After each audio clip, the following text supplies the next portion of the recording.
qui m'a promis de faire applaudir les gens quand je parlerai.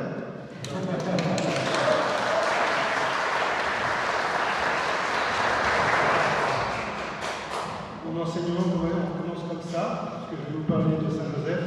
Saint Joseph, c'est exactement l'inverse de ce qu'on vient de faire envers moi. C'est assez simple. Voilà, donc nous allons nous mettre sous le regard et le patronage de Saint Joseph. Alors j'ai trouvé ça assez beau parce que pendant la préparation, vous voyez que l'écran est donc juste en dessous de la statue de Saint Joseph. Donc, je me suis dit qu'il portait nos louanges. Voilà. Alors, il y a deux statues de Saint Joseph, j'en ai une dans le cœur aussi, on voit Joseph avec l'enfant Jésus. Et donc nous allons nous mettre à l'école de l'encyclique, la lettre apostolique du pape Patrice Cordé.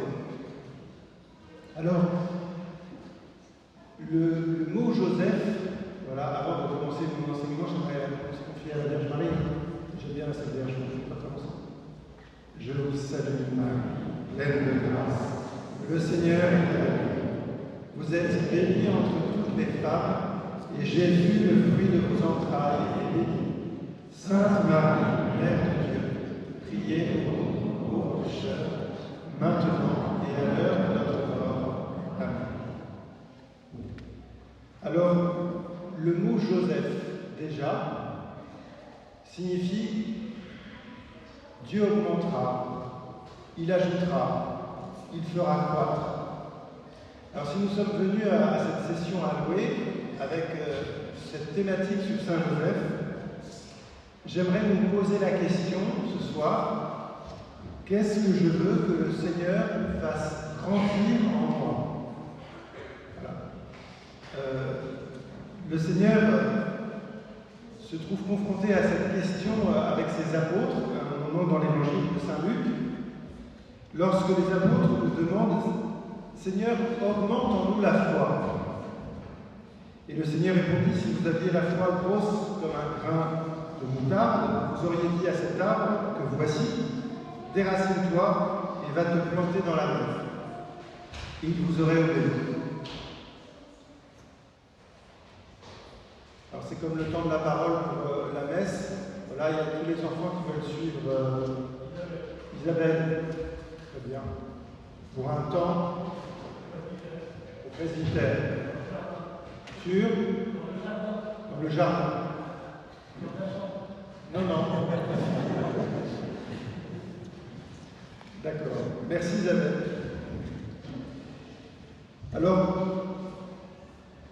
qu'est-ce que j'aurais envie pendant cette session que le Seigneur fasse grandir en moi?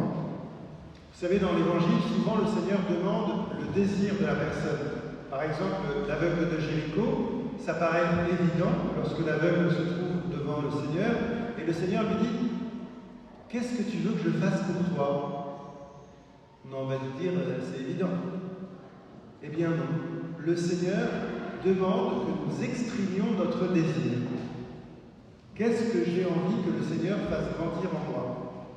Alors, on pourra prendre peut-être un temps de silence après ce topo, ou chez nous, où on logera, pour faire peut-être cette prière. Seigneur, j'aimerais que tu fasses grandir cela en moi, pour me mettre à l'école de Saint Joseph. Alors nous sommes venus peut-être ici avec un désir. Alors n'ayons pas peur d'avoir un grand désir, parce que le Seigneur va combler à la mesure du désir. Comme il disait à Sainte Catherine de Sienne, fais-toi capacité, je me ferai torrent. C'est énorme quand même. Je me ferai torrent. Fais-toi capacité, je me ferai torrent. Alors on imagine la capacité que peut recevoir un torrent. Alors quel est mon désir?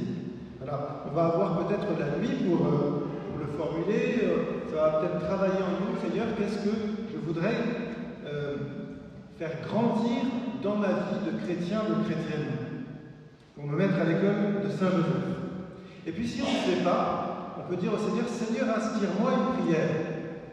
Je voudrais que tu m'inspires ce que je dois te demander. On trouve ça dans la Bible. Seigneur, inspire-moi une prière. Il y a une oraison comme ça dans le missel. Inspire-nous une prière que tu puisses exaucer. Quel est ton plan d'amour sur moi? Alors nous sommes venus à louer.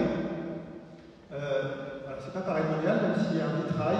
Alors on est un peu en lien avec pareil, puisqu'il y a le vitrail des apparitions du Sacré-Cœur, le Christ qui apparaît à Sainte-Marguerite-Marie au XVIIe siècle. Et Noé s'équipe du poulet, de la poule, du coq, et ce n'est pas innocent peut-être, parce que le Seigneur parle des poules dans l'Évangile. Vous savez? Si, il parle une fois des poules, je vous assure. Quand il dit, dans Matthieu, chapitre 23, verset 37, « Jérusalem, Jérusalem, toi qui tues les prophètes et qui lapides ceux qui te sont envoyés, combien de fois ai-je voulu rassembler tes enfants, comme la poule rassemble ses poussins sous ses ailes ?» Alors je pense que le Seigneur veut nous rassembler sous ses ailes. On vit dans une période un peu particulière. D'abord, on a la chance d'être rassemblés ce soir, alors qu'il y a quelques mois, ce n'était pas possible. Peut-être que le Seigneur veut nous rassembler, ça fait du bien de prier, de louer ensemble. Le Seigneur aussi veut sans doute me rassembler en moi-même. Voilà, que je puisse ne faire qu'un avec lui. Voilà. Vous savez, nous savons que dans toutes les religions, nous avons un geste commun qui est celui de joindre les mains pour manifester l'unité de la personne. Voilà. Avant de prier, je manifeste l'unité de mon être pour aller vers le tout autre, vers celui qui est un. Donc je suis un pour aller vers celui qui est un. Donc voilà, peut-être que c'est un petit clin d'œil, mais le Seigneur aussi part à travers ce lieu ici, parce qu'il y a le lieu où le Seigneur nous appelle, nous a appelés à louer, dans tous les sens du terme. Donc, nous pouvons demander au Seigneur cette grâce. Et peut-être que nous pourrions le faire simplement déjà en demandant au Seigneur cette véritable communion entre nous, puisque le Seigneur veut nous rassembler. On peut peut-être dire, s'adresser tous à notre Père du ciel en même temps. Notre Père. Que ton nom soit sanctifié, que ton règne vienne, que ta volonté soit faite sur la terre comme au ciel. Donne-nous aujourd'hui notre pain de ce jour. Pardonne-nous nos offenses, comme nous pardonnons aussi à ceux qui nous ont offensés. Et ne nous laisse pas entrer en tentation, mais délivre-nous du mal. Alors, avec un cœur de Père, c'est ainsi que Joseph a aimé Jésus, comme nous le dit Pape François dans sa lettre apostolique, et qui est appelé dans les 4 évangiles le fils de Joseph. Les 2 évangélistes ont mis en relief sa figure, Matthieu et Luc. Ils racontent peu de choses sur Saint Joseph, mais bien suffisamment pour faire comprendre quel genre de père il a été et quelle mission lui a confié la Providence. Alors, Joseph, c'est d'abord l'humble charpentier. Alors, souvent, on a l'impression que c'est un peu le brave gars, Joseph, pauvre vous. C'est le charpentier. En hébreu, c'est ce qu'on appelle tekton. C'est un métier estimé, en fait. Dans les sentences talmudiques, dans le Talmud, on disait par exemple, c'est une chose que nul charpentier, fils de charpentier, ne peut expliquer. Sous-entendu, tout instruit qu'il soit, il ne peut pas expliquer. Donc le charpentier est un homme instruit. C'est pas le gars qui ne sait pas. À l'époque, c'est plus le métier du bois ou l'artisan du bois en général. Parce que quand on dit charpentier, il y avait peu de charpentes à cette époque. Seules les demeures princières ou les maisons de personnages étaient équipées de charpentes. D'ailleurs, dans l'Évangile, les maisons ordinaires avaient des toits plats. Quand, par exemple, on enlève le toit pour faire descendre le paradisé, on imagine mal les gars démonter la charpente pour descendre le paradisé. Ça a mis beaucoup plus de temps.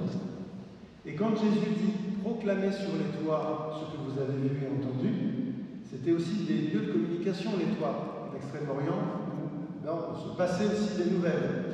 Donc, il ne faut pas imaginer Saint Joseph faisant des charpentes tout le temps. Son métier, c'est un métier où il travaille à la fois le fer ou la pierre. C'est un bon artisan de village. Joseph a enseigné à Jésus à reconnaître les bois pour se servir de pas mal de choses. Par exemple, le mûrier, dans ce que j'ai lu tout à l'heure, les racines sont puissantes et certaines sont traçantes.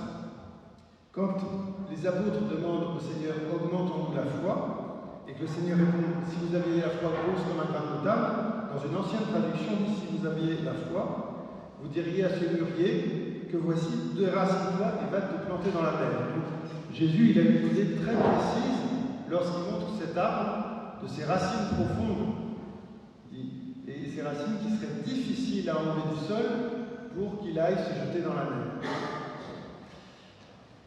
Jésus veut signifier une foi particulièrement enracinée. Joseph fabriquait aussi des charrues. Alors, on va voir progressivement combien Jésus, dans son évangile et dans ses paraboles, il s'est inspiré de tout ce qu'il a vécu avec Joseph. Voilà, quand les charrues que faisaient tourner les ânes, ce qu'on trouve aussi dans l'évangile, les jougs qu'il fabriquait aussi, c'est l'évangile d'aujourd'hui, mon joug est léger, les huches pour ranger les manteaux, voilà, où il y avait des problèmes notamment de mythes, là où les mythes et les vers, eh bien, faites-vous un trésor dans le ciel, non pas où les mythes eh bien, vont dévorer. Il faisait aussi ces huches pour des habits de fête, on retrouve ça encore dans les paraboles, ou des robes de noces. Il faisait pas mal de travaux de menuiserie, comme des portes et des serrures, et on se souvient dans les paraboles, la parabole des 10 vierges, eh bien, la porte est fermée, elle est barrée, cette porte, le Christ les a fabriquées. Donc tout cela, c'est imaginé, c'est ancré dans son être, le Christ. Il y avait des vantaux de fenêtres avec leurs battants, des tables, des tabourets, des lampadaires, où on plaçait aussi des lampes à huile. La lampe n'est pas faite pour être en bas, mais pas sous le boisseau, mais en l'air. Jésus prend les exemples de ces paraboles dans le travail qu'il a effectué comme charpentier à Nazareth, à l'école de Joseph. Voilà. Donc toutes les paraboles du Christ sont ancrées dans le concret de sa vie. Il n'a pas cherché des images très très loin, il a été les chercher dans le quotidien de sa vie.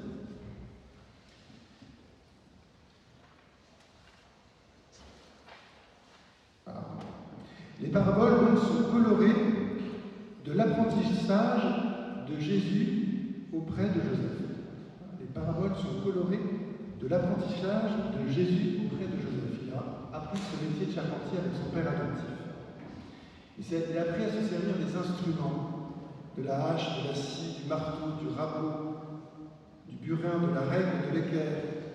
Et en fait, qu'est-ce qu'on s'aperçoit quand on regarde tout cela? C'est que le travail du Christ à l'école de Saint-Joseph ne pouvait pas être un travail d'approximation, ni de tricherie possible. Quand on prend la mesure pour un meuble, il faut qu'il rentre dans l'espace qu'on a décidé. Donc il n'y a pas de demi-mesure, il n'y a pas d'à peu près. Donc le Christ, il est aussi façonné par ça. Il n'y a pas d'à peu près chez le Christ. C'est tout ou rien. Et on le retrouve ça aussi, encore dans l'Évangile. Donc, moi je me souviens, j'avais un ami de collège qui disait « Oh ben, ça c'est un demi-péché ». Je dis « Non, il n'y a pas de demi-péché, que tu pêches ou tu ne pêches pas. » Mais voilà, il n'y a pas de... Aujourd'hui, on dit c'est un péché mignon. Non, c'est une demi-vérité. Non, il n'y a pas d'approximation chez Christ, pas approximatif. Donc, pas de tricherie possible. Déjà, dans la manière de travailler du Christ physiquement. Donc, pas de tricherie du tout. Dans le livre de Ben Sirac le Sage, quand on parle des artisans, il est dit « Tous ces gens-là ont mis leur confiance dans leurs mains, les gens qui travaillent manuellement. Et chacun possède la sagesse de son métier. Sans eux, on ne bâtirait pas de ville. » Ah, on ne bâtirait pas de ville. Alors, quand Jésus dit, par exemple, si tu veux construire une tour, commence déjà par t'asseoir. On n'y habiterait pas, on n'y circulerait pas, mais lors des délibérations publiques, on ne va pas les chercher, ces gens-là. Dans l'Assemblée, ils n'accèdent pas dans les places d'honneur. Ça encore, le Christ, il le dit dans son évangile.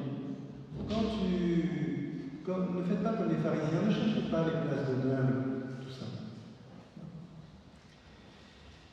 Ils ne siègent pas comme juges, ils ne comprennent pas les dispositions du droit, ils n'exposent pas brillamment ni l'enseignement ni le droit, on ne les trouve pas méditant les paraboles. Mais ils consolident la création originelle et leurs prières se rapportent aux travaux de leur métier. D'où l'étonnement de sa famille au Christ lorsqu'il rentre dans son village et on dit, n'est-ce pas le charpentier, le fils de Marie? Le jour de sabbat, il se met à enseigner dans la synagogue. De nombreux auditeurs frappés d'étonnement disaient, tout cela lui vient-il? Quelle est cette sagesse qui lui est donnée et ces grands miracles qui se réalisent par ses mains? N'est-ce pas le charpentier, le fils de Marie, le frère de Jacques, de José, de Jude et de Simon? Ces sœurs ne sont-elles pas toutes chez nous? Ils étaient profondément choqués à son sujet. Donc, Joseph, c'est celui qui va faire grandir Jésus dans l'incarnation.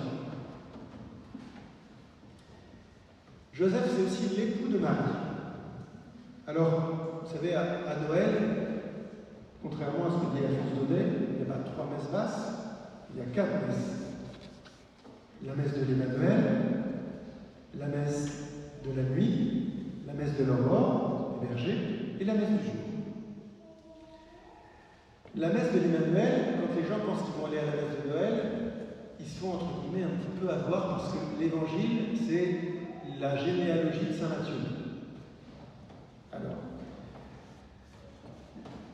généalogie de Jésus-Christ, fils de David, fils d'Abraham. Abraham engendra Isaac, Isaac engendra Jacob, Jacob engendra Judas et ses frères, etc. Et puis après on passe, donc je vais accélérer, je ne vais pas tout la faire. Après il y a Jessé engendra le roi David, David de son union avec la femme d'Urias engendra Salomon, là on dit qu'il y a un adultère. Josias engendra Jéconias et ses frères jusqu'à l'exil à Babylone. Après on nous parle de l'exil à Babylone, enfin il s'est passé plein de choses. Et à la fin on nous dit Jacob engendra Joseph, l'époux de Marie, de laquelle fut engendré Jésus, comme un appelle Christ. Il y a 42 générations. Or, voici comment fut engendré Jésus-Christ. Marie, sa mère, avait été accordée en mariage à Joseph, avant qu'ils aient habité ensemble. Elle fut enceinte par l'action de l'Esprit Saint. En français, la traduction fiancée n'est pas tout à fait juste, en fait. En tout cas, pas assez forte. Joseph est appelé l'époux de Marie, parce qu'à cette époque, le mariage se faisait en 2 temps. Alors peut-être que vous auriez préféré, pour certaines. Voilà comment ça se passait. Après l'engagement mutuel du fait juridique des époux, l'épouse restait sous le toit paternel environ 1 année, jusqu'au jour où l'époux la prenait chez lui. Bon, on avait 1 an avant le vrai mariage. Et avant qu'ils aient habité ensemble, se rapporte à cette coutume, quand on lit ça dans l'Évangile. Durant l'année où l'épouse restait chez son père, les relations conjugales n'étaient généralement pas admises, en tout cas en Galilée. Les filles étaient mariées entre 12 et 15 ans, et Joseph n'était guère plus vieux. En fait, il fallait qu'à cette époque, un garçon soit marié avant 20 ans. Sinon, on disait, entre guillemets, t'es bon à rien, tes os sont bons à être dispersés. Pas capable de trouver une fille. Alors l'image de Joseph assez vieux, qui peut peut-être être assez vieux, donc peut-être lié à une certaine chasteté, n'est pas tout à fait juste. En tout cas, ce n'est pas la tradition que nous prenons. Il y en a qui disent qu'effectivement, il était plutôt âgé. Mais vraisemblablement, il n'avait pas une si grande différence d'âge tous les deux. Joseph, donc, était un homme juste. Il ne voulait pas dénoncer publiquement Marie. Il décida de la renvoyer en secret. Qu'est-ce que ça signifie quand on dit que Joseph était un homme juste? Eh bien, justice, dans le sens du vocabulaire de saint Matthieu, c'est une piété bâtie sur une parfaite fidélité à la loi de Moïse. Une justice qui, selon le Christ, dans saint Matthieu, s'allie à la miséricorde et à la fidélité, qui ouvre les portes du royaume. Dans les béatitudes, Jésus va dire « Heureux ceux qui ont faim et soif de la justice, ils seront rassasiés. » Il dira aussi « Malheureux êtes-vous, scribes, pharisiens, hypocrites, parce que vous avez négligé la dîme sur la menthe et le fenouil et le cumin, mais vous avez négligé ce qui était le plus important dans la loi, la justice, la miséricorde et la fidélité. Voilà ce qu'il fallait pratiquer sans négliger le reste. » Donc Jésus fut l'époux de Marie, l'époux juste, dans ce sens. C'est-à-dire qu'il respecta une maternité mystérieuse dont il ignorait l'origine. Il ne veut pas se faire passer pour le père de l'enfant divin. Il fut juste aussi à l'égard de Jésus. Il accepta pleinement d'accueillir dans sa famille et d'élever l'enfant que lui avait confié le ciel. C'est-à-dire que Joseph va être l'icône du Père du ciel. En regardant Joseph, Jésus va se faire une idée du Père du ciel. Ça va être une véritable icône. D'ailleurs, il va l'appeler Abba, ce terme qu'il va reprendre aussi dans le jardin de Gethsémani pour sa passion. Joseph, c'est celui qui va apprendre Jésus à prier, dans ce qu'on appelle le Shema. Shema Israël, écoute Israël. Voilà, c'est lui qui, matin et soir, cette prière est dite matin et soir, et quand même l'enfant ne peut pas marcher, le père prend l'enfant dans ses bras, il est debout, et il dit « Écoute Israël, le Seigneur notre Dieu est unique, tu aimeras le Seigneur ton Dieu de tout ton cœur, de toute ton âme et de toute ta force. Ces commandements que je te donne aujourd'hui resteront gravés dans ton cœur, tu les rediras à tes fils, tu les répéteras sans cesse, à la maison ou en voyage, que tu sois couché ou que tu sois levé. » Voilà, donc Jésus apprend à prier avec Joseph et Marie. Il va être instruit par 4 songes. Joseph est toujours prêt à accomplir la volonté de Dieu. Et on va le voir à travers ces 4 songes. Après un long et fatigant voyage de Nazareth à Bethléem, il va voir naître le Messie dans une étable, parce qu'il n'y avait pas de place à l'autel. Alors on pense souvent à l'époque que les gens étaient méchants et qu'ils n'avaient pas voulu les recevoir. Ce n'est pas tout à fait juste. C'est surtout le fait que pour accoucher, il fallait un minimum d'intimité. Et donc il fallait trouver un endroit assez intime pour que Marie puisse accoucher. Joseph, c'est le témoin de l'adoration des bergers. Alors c'est pour ça, personnellement, j'ai ma lecture personnelle. On a déjà remarqué que la Sainte Vierge, il apparaît que des bergers. Lourdes, Fatima, la Salette, souvent. C'est souvent des bergers. Moi, je me dis que ça doit être lié à une nostalgie. Effectivement, donc les bergers, on rappelle que les bergers, ce sont ceux qui vivent le plus loin des villes et qui ne sont pas des gens instruits. Je ne sais pas si, d'ailleurs, quand on accouche, on a envie de se mettre, de recevoir des gens qui sentent le mouton. Voilà. Mais c'est effectivement ces derniers qui vont être les premiers qu'on retrouve dans l'Évangile. Et puis il y aura ces derniers, donc les mages. Je te bénis, Père, Seigneur du ciel et de la terre, d'avoir caché cela aux sages et aux savants et de l'avoir révélé aux tout petits. Alors les bergers et les mages représentent respectivement le peuple d'Israël et le peuple des païens. Donc, nous l'avons dit, Joseph a le courage d'assumer la paternité légale de Jésus. Et il va donner à Jésus son nom. Mais on se rappelle que donner son nom dans la Bible, c'est le fait que la personne nous appartient, entre guillemets. Ça signifiait obtenir l'appartenance. Donc quand Joseph donne le nom, et quand l'ange lui dit tu vas lui donner le nom, c'est effectivement tu vas vraiment le prendre pour ton fils. Quand Adam nomme dans la Genèse, entre guillemets, les animaux, c'est pour aussi qu'ils lui appartiennent, qu'il ait une ascendance sur eux. Donc il y a une appartenance. 40 jours après la naissance, Joseph, avec sa mère, offrit l'enfant au temple. Et là, Joseph n'a pas dit j'aimerais bien gérer un petit peu ma vie, quoi. Alors, il va entendre pour la première fois cette parole mystérieuse du prophète Siméon concernant Jésus et Marie. Et puis il va partir avec ses songes. Ce qui est touchant chez Joseph, c'est qu'il ne va pas discuter. Il ne va pas dire, bon, là, il fait nuit, donc je vais partir demain. On en veut à l'enfant, donc il va tout de suite se mettre en route. Ce n'est pas quelqu'un qui tergiverse.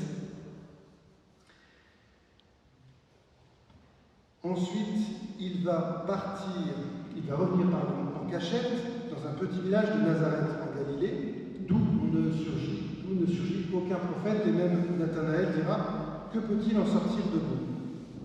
Loin de Bethléem, sa ville natale, et de Jérusalem où se dressait le temple, quand justement, au cours d'un pèlerinage à Jérusalem, il va perdre Jésus avec Marie, et il va le rechercher angoissé. Il va le retrouver dans le temple en train de discuter avec les docteurs. Après Marie, Mère de Dieu, aucun saint n'a occupé une place aussi forte dans le magistère pontifical que Joseph. Les prédécesseurs du pape François ont approfondi le message contenu dans les données transmises par les évangiles pour mettre davantage en évidence son rôle central dans l'histoire du salut. S'il a un rôle central dans l'histoire du salut, il peut avoir un rôle central dans ma vie aussi. Pie IX l'a déclaré patron de l'Église catholique, Pie XII l'a déclaré patron des travailleurs, Jean-Paul II gardien du Rédempteur. Le peuple l'invoque comme le patron de la bonne mort. Par conséquent, à l'occasion des 150 ans de sa déclaration comme patron de l'Église catholique, faite par le pape Pie IX en 1870, le pape François voudrait exprimer à travers ce qu'on va vivre pendant ces 3 jours ce que son cœur lui dit. La bouche exprime ce qui déborde du cœur, dit l'évangile de saint Matthieu. Et donc nous allons partager ensemble pendant ces 3 jours quelques réflexions personnelles sur cette figure extraordinaire, si proche de la condition humaine de chacun d'entre nous. Le pape a écrit cette lettre apostolique au cours des mois de pandémie, durant lesquels nous pouvons expérimenter en pleine crise ce qui nous frappe, que nos vies sont tissées et soutenues par des personnes ordinaires, souvent oubliées, qui ne font pas la une des journaux, dit le pape, ni apparaissent dans les grandes décisions de notre histoire. Les médecins, les infirmiers, les infirmières, les employés de supermarchés, les agents d'entretien, dit-il, les fournisseurs de soins à domicile, les transporteurs, forces de l'ordre, volontaires, prêtres, religieuses et tant d'autres qui ont compris que personne ne se sauve tout seul. 15 minutes maximum. J'aurais fini avant. Que des personnes font preuve chaque jour de patience et influent l'espérance en veillant à ne pas créer de panique mais la co-responsabilité. Le pape nous invite à regarder la figure de Saint Joseph. Nous pouvons trouver dans Saint Joseph l'homme qui passe inaperçu, l'homme de la présence quotidienne, discrète et cachée, un intercesseur, un soutien, un guide dans les moments difficiles.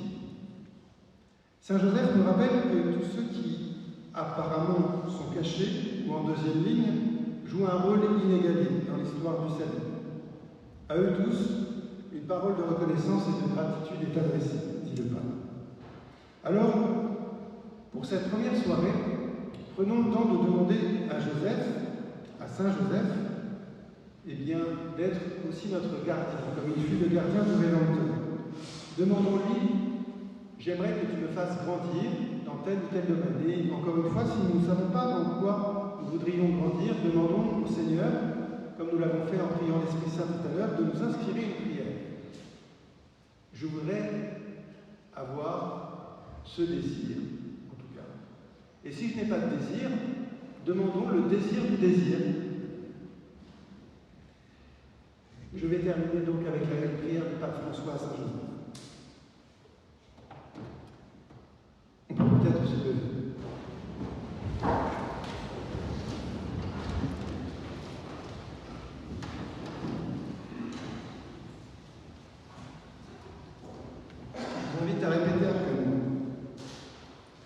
Salut, gardien du Rédempteur, Salut, gardien du Rédempteur, époux de la Vierge Marie.